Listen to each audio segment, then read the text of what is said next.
Welcome to the fourth Memorial Day break episode of Pressers by FedNet, featuring news conferences from the U.S. Congress. On May 20th, Vermont Senator Bernie Sanders hosted Pennsylvania Congresswoman Summer Lee at a news conference to criticize modern campaign finance since the Supreme Court's Citizens United decision. Let us be clear. The American political system is broken. It is corrupt. It is significantly owned by the billionaire class. Today, our government is well on its way to becoming a wholly owned subsidiary of the oligarchs. At a time when 60% of our people are living paycheck to paycheck, struggling to pay for housing, health care, groceries, and other basic necessities, it is why millions of Americans are giving up on democracy. They are struggling. They're trying to stay alive, and they see a government that works day and night, not for them, but for wealthy campaign contributors. Today, the average American gets one vote. Billionaires, however, through their super PACs, can spend unlimited amounts of money to elect the candidates of their choice and to defeat candidates who stand up for working families or a just foreign policy. Does anyone in America really believe that our democracy is supposed to be about Elon Musk, the richest man in the world, spending $280 million to elect Donald Trump as president? Does anyone really believe that it is acceptable that in the 2024 presidential election, the 100 wealthiest people in the country could spend $2.6 billion to elect the candidates of their choice? Does anyone believe we are in anything resembling a true democracy when in the 2026 cycle, right now, AI, crypto, and APAC-aligned super PACs will be spending many hundreds of millions of dollars to protect their interest? Here is the political reality of today, a reality that we just saw yesterday in the election in Kentucky, when Congressman Thomas Massie, somebody who I have very little in common with politically, was defeated by $9 million in contributions from APAC and $7 million from Trump mega donors. And what was the great crime that Massie committed that gendered so much super PAC money in opposition to him? Well, he opposed the war in Iran, and so do the vast majority of the American people. He demanded that the Epstein files be open, which is what the American people have wanted, and he refused, what a crime, what an outrage, to be a rubber stamp for Donald Trump. Let's be honest. The reality is that any candidate today who stands up to the AI industry, to crypto, to APAC, and other special interests will be hit with an onslaught of TV ads and social media attacks paid for by the richest people in this country. As all of us know, 16 years ago, by a 5-4 vote, the Supreme Court in the Citizens United case issued one of the most disastrous decisions in the history of our country. Since Citizens United, billionaires and large corporations have poured huge amounts of money into the political process and, in return, are getting policies that serve their interests at the expense of working families, the environment, and a decent foreign policy. That is a major reason why the very rich in America are getting richer while working families are struggling. If we're going to create a government that works for all and not just the 1%, we have to end Citizens United. We have to get super PACs out of elections, and in my view, we have to move to public funding of elections. Today, the legislation that Representative Lee and I are introducing begins to do just that. Specifically, the Abolish Super PACs Act would limit individual super PAC contributions to $5,000. Billionaires would not be able to pour huge amounts of money into super PACs.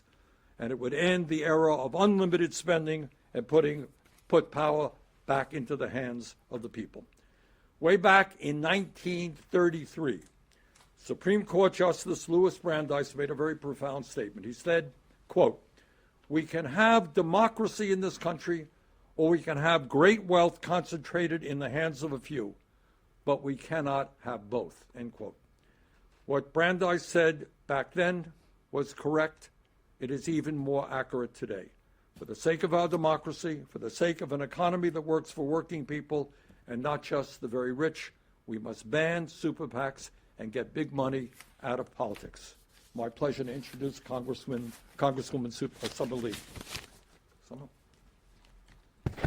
Thank you so much. Senator Sanders, it is, and I believe, one of the most important issues that we could work on right now. In fact, there's very little more that we can say or need to say, but really what we need to accept is that if we don't do something about big money in politics, we will have no democracy to fight for anymore. I'm Summer Lee, I'm Congresswoman for Pennsylvania's 12th Congressional District. Last year, we introduced on the House side, I introduced the Abolish Super PACs Act, because this is a foundational issue facing our democracy.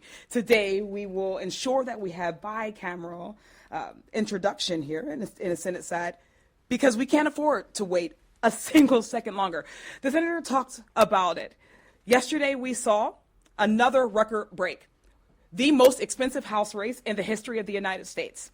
That comes just 2 years, very predictably, after the last time that we had the most expensive House race in the history of the United States. And this is just the beginning. What we see more and more and more are big moneyed interests, whatever those interests may be.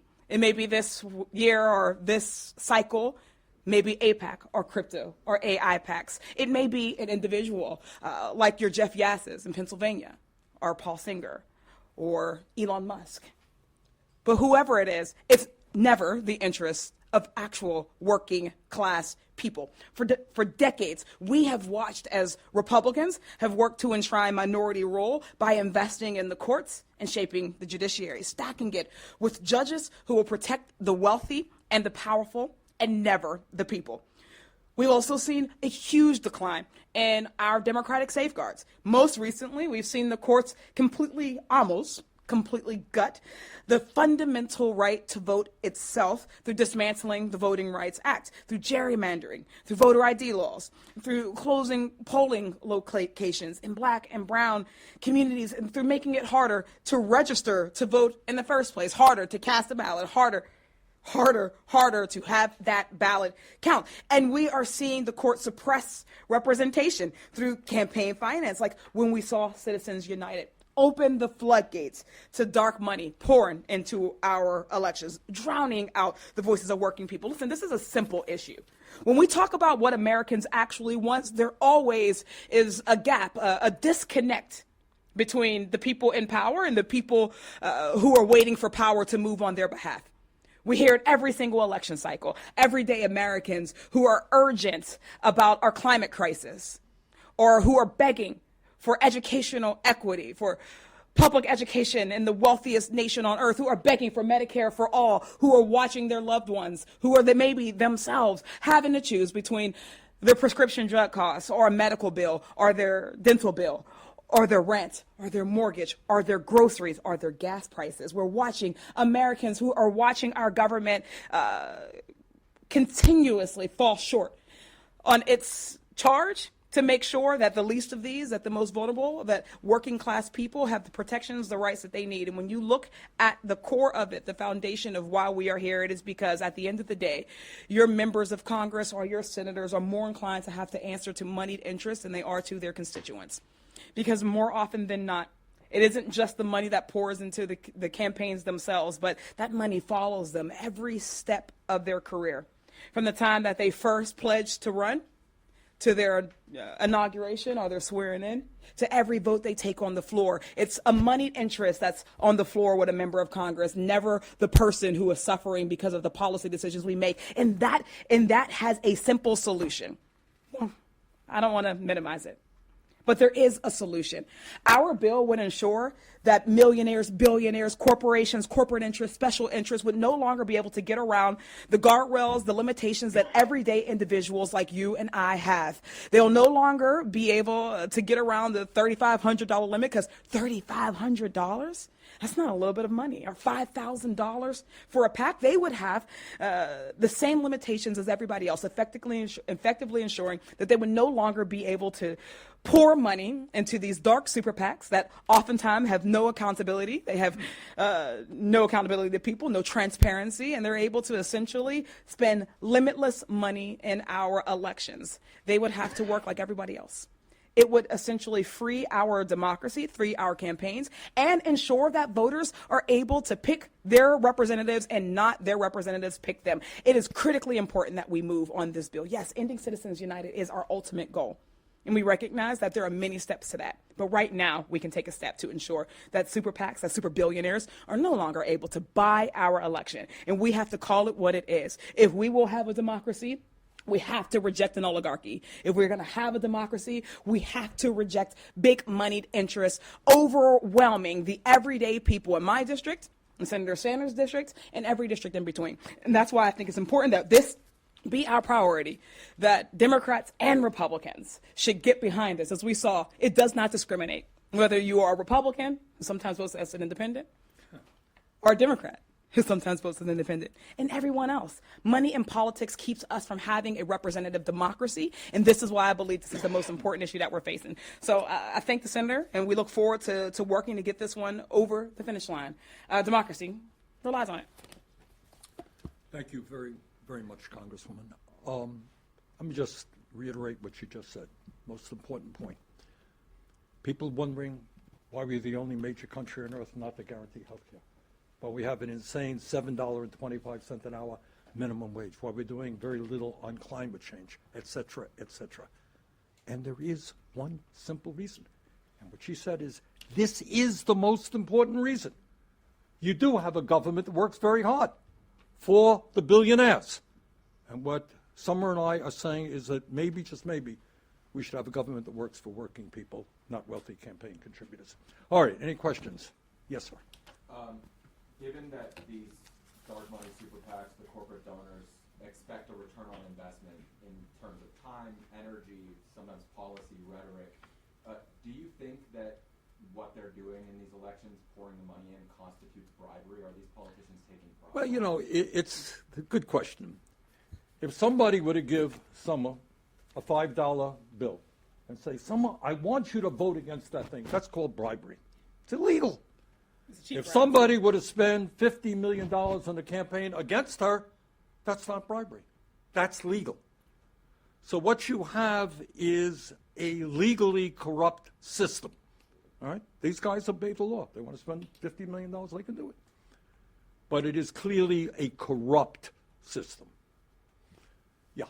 Thank you both for doing this. I have a question for the Congresswoman. We saw last night an incumbent was defeated by big money. The previous election that you referred to in 2024, an incumbent was defeated by big money. Yeah. But I'm curious, from your perspective, given all the money that's been spent on against you, how does it discourage people who are interested in being a part of the political process? I know we're talking about policy and how big money corrupts the political process, but how does it prevent, from your perspective, folks from even participating in the first place? Thank you so much for that question. And it's precisely that. It corrupts, it discourages, I call it functionally disenfranchising the political process from every aspect, from every angle. When you think about what it takes for a candidate to even put their hat in the ring, we talk about issues of viability. We talk about how does a candidate get their name out? How do they get their message out?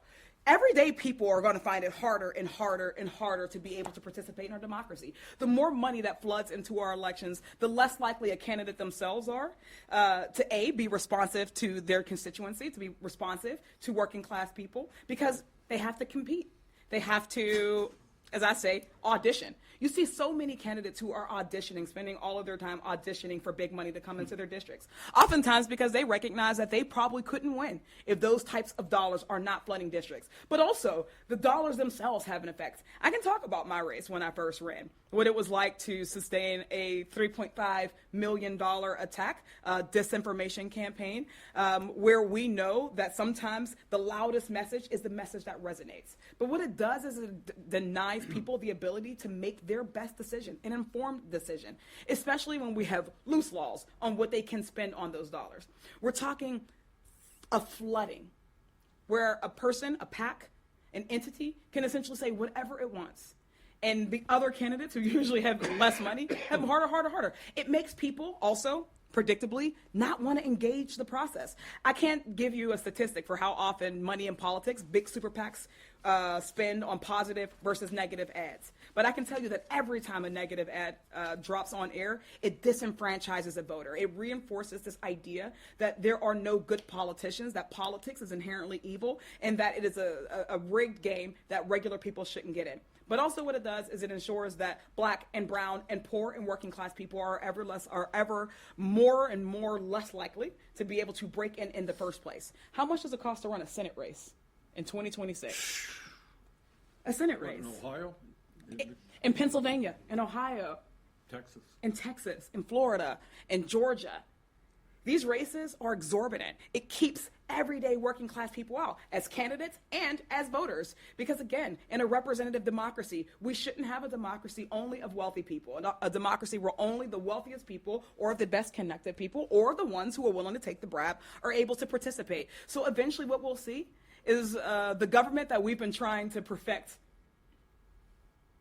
from the very beginning, one that is probably overwhelmingly run by wealthy people, wealthy men. Women are less likely to have money. Black women particularly are less likely to receive campaign donations, and when they do, usually at a much lower rate than other candidates. And our candidate crop will start to reflect that if we do not fix it.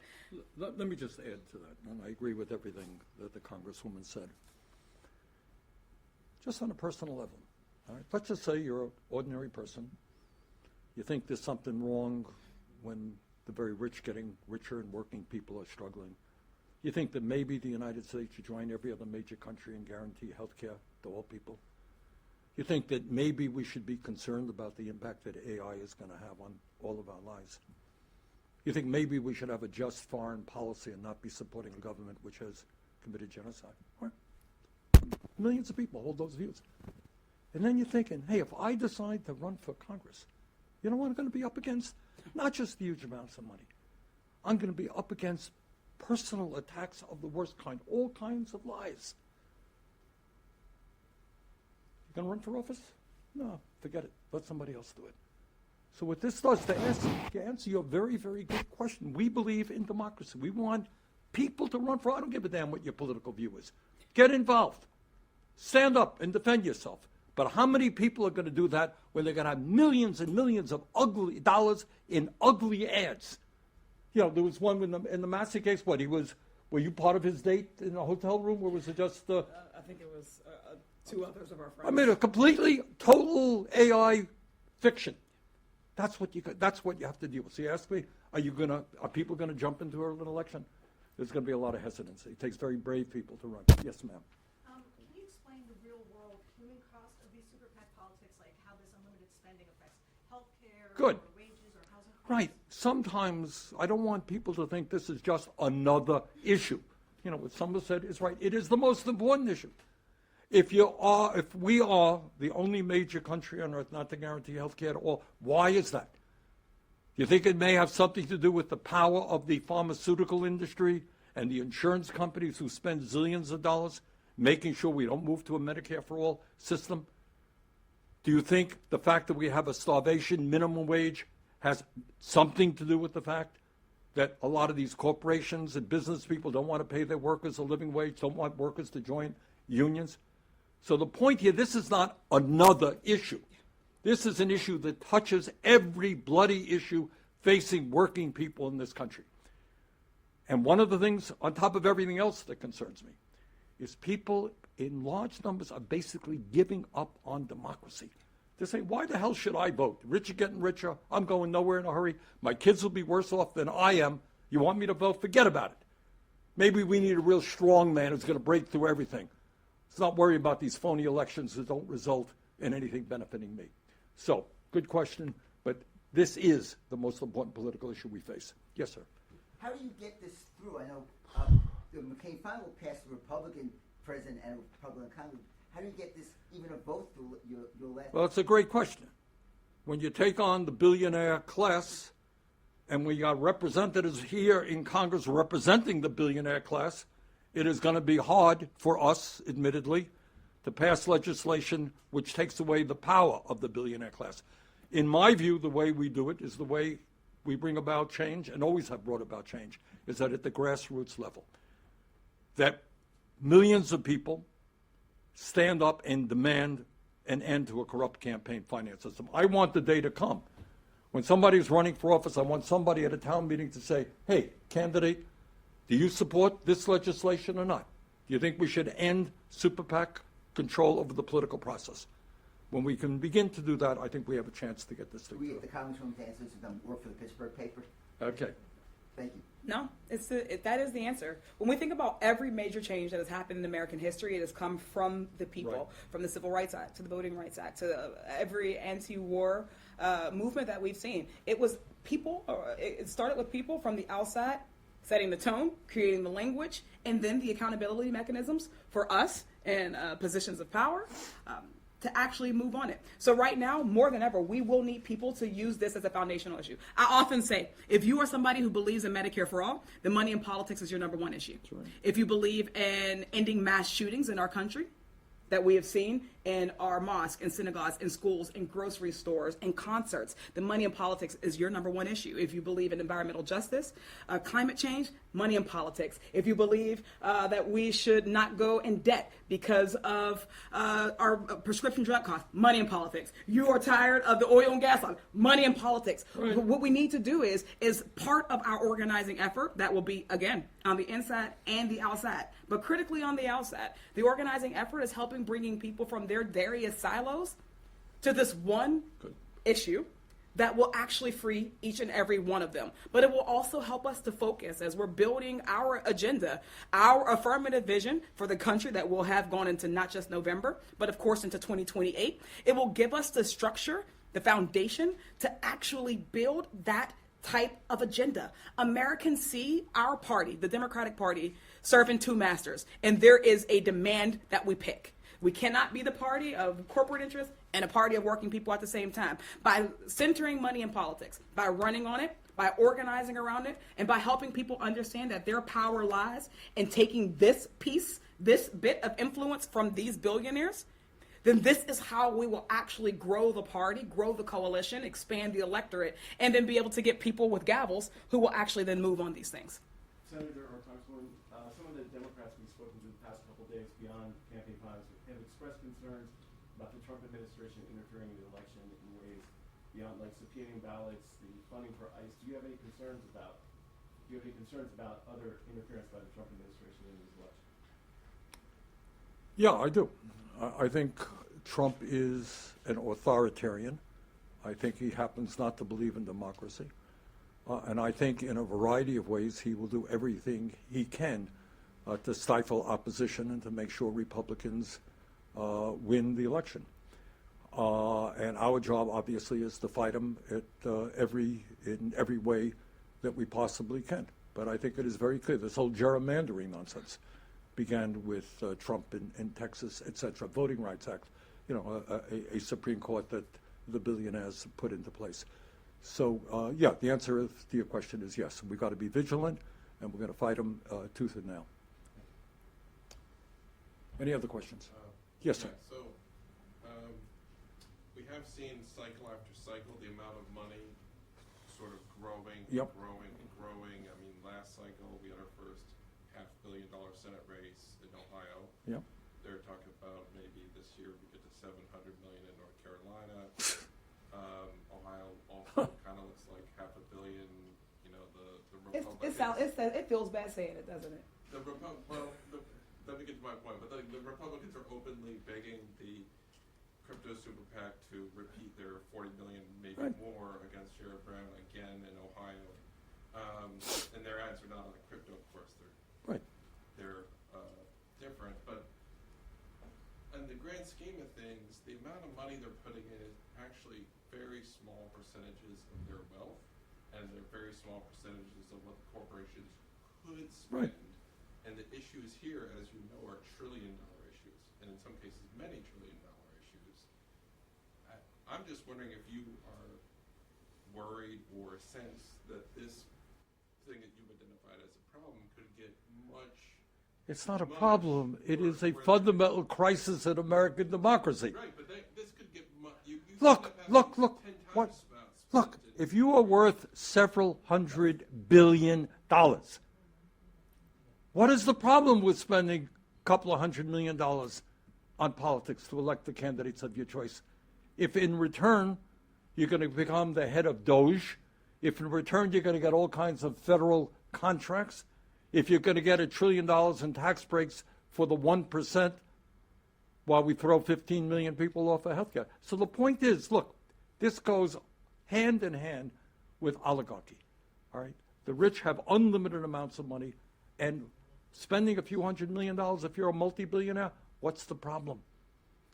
But what you're defining is the corruption of American democracy, and why Summer and I are going to work so hard to try to change that. All right, any other, yes. Oh, let me get, anybody else going to ask the first question? Yeah, ma'am. I just wanted to ask, there are a lot of Americans who feel like they're ignored, like they're invisible, and like they don't even matter. They feel like the system is rigged against them. That's right. Unless they're connected or they're wealthy. What would you say to them to tell them to not give up on voting and not give up on the electoral process?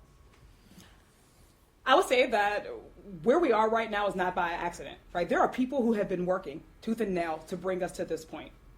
And I think that it's important that for those people who do believe in a better America, who believe in a society where representation actually answers and meets our needs, and whatever that may be, whether it be healthcare or environmental justice or economic justice or labor rights, whatever that means, we have to be willing to fight just as hard as the people who are trying to tear it down. And, you know, right now, there is always something that will come next. I think that the billionaire class has us underestimated because their money for so long has been able to buy them anything that they want. But what they aren't able to account for is that the sheer numbers of people in American society who are feeling left behind, the sheer numbers of people in American society who feel like this does not work for them, this system does not work for them, will always outnumber those folks. And when we organize with the things that we have two sources of power that actually is more powerful than what they have. And that's the power of our organized labor and our organized dollars, however few or plentiful they may be. And it feels like maybe that is an oversimplification. But what we've seen throughout history is example after example after example of just this. When there is overreach by whether it's our government or whether it is a robber baron, people organized, people disciplined have come forward and have beaten back those attacks on our democracies and our communities time and time again. And right now is a time that more than ever calls for that type of commitment.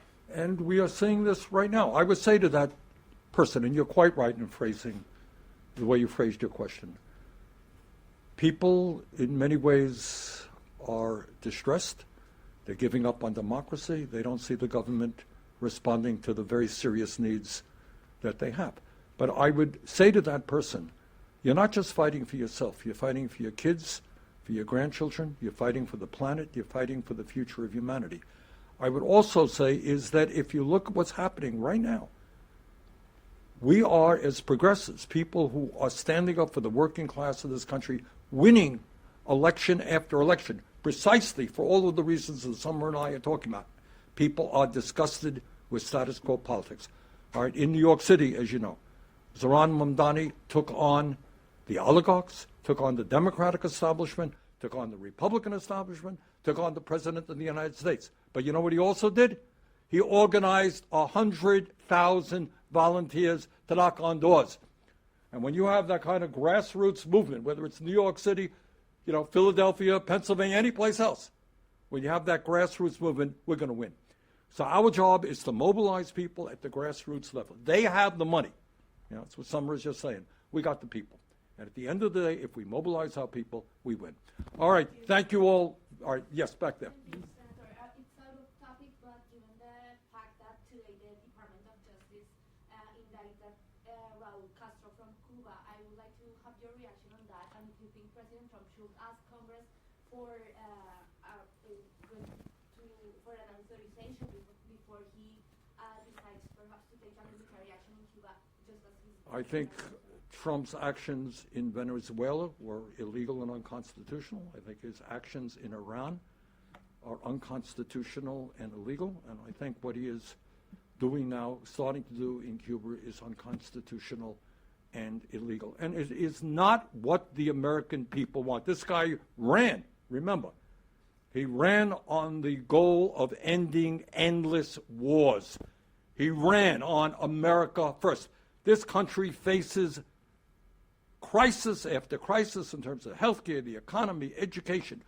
People want the government to start paying attention to the needs of working people, addressing those crises, not going into endless wars. All right, last question.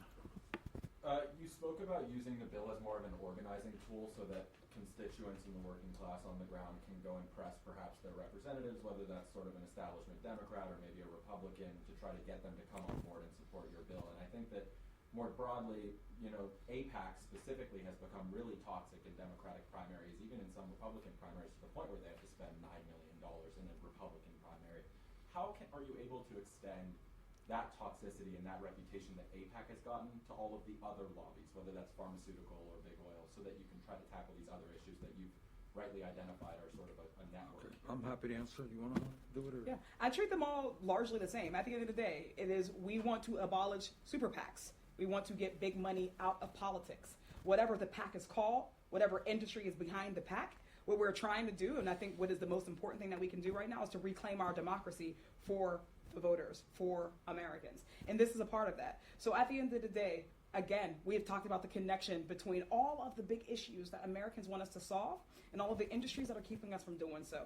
When we do this, it is an equalizer. So yeah, it is absolutely an organizing tool, but it is also a common sense democracy reform effort that if we are serious in light of the gutting of the Voting Rights Act, if we're serious in light of all of the endless gerrymandering that we're seeing, and if we're serious in light of how much money is being spent, then this is a common sense tool. It is a common sense piece of legislation that should, as we see, garner support from both ends. Right. So we talk about it as it is. I don't care if it's crypto. I don't care if it's the charter school lobby.